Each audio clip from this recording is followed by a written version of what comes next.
আমি কইয়া দিছি আস্তে আস্তে পয়সা বিটা কাম চাইরা দেন। আমার আগামীবার এমপি না বানাইলে অসুবিধা নাই, তবে এবারে তার পাইয়া যাবে এমপি কারে কয়। আগামীবার থেকে হুজুরলে কই হুজুর খালি ওয়াজ করলই তো না, সহাইলা বানাইবা সারাদিন আমার এলাকা ঘুইরা দেখবা। আর কথা দিচ্ছি হুজুর, আপনি 1 বছর সময় নিলাম আপনার কাছ থেকে, আপনি তো আইবা সোনারঘাট মাধবপুরে আমি এমন ভাবে সাজাইবো আপনার পরিবারও আইবা, ওইবার একটু দেখিয়া যাই সোনারঘাট মাধবপুরটা কি করি। তাইলে সোনারঘাট মাধবপুরে এমন ভাবে বানাইবো যাতে মাইছে আফসোস করতো যে একটা ফুলিনি বিয়া দেওয়ান যায় সোনারঘাট মাধবপুর।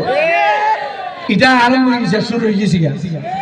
গত বছরের মাধবপুর খবর পাইলাম হুজুর আমার এলাকার ফিলিপাইন থেকে এক মহিলা চলে আইছে আমার এলাকার ছেলের জন্য। গত বছর খবর পাইলাম নেত্রকোনার থেকে আইছে আমার সোনারঘাটের এক ছেলের জন্য।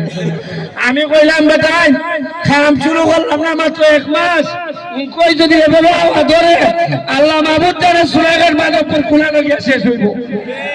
আপনার লাগে দোয়া রইল, শুভকামনা রইল। আমি বিশ্বাস করি মানুষের মধ্যে তিনি উত্তম যিনি মানবতার পথে বাহির হন। যাহা সঠিক তাহা বলেন এবং যাহা সঠিক নয় তাহা নিষেধ করেন। ভালো থাকবেন।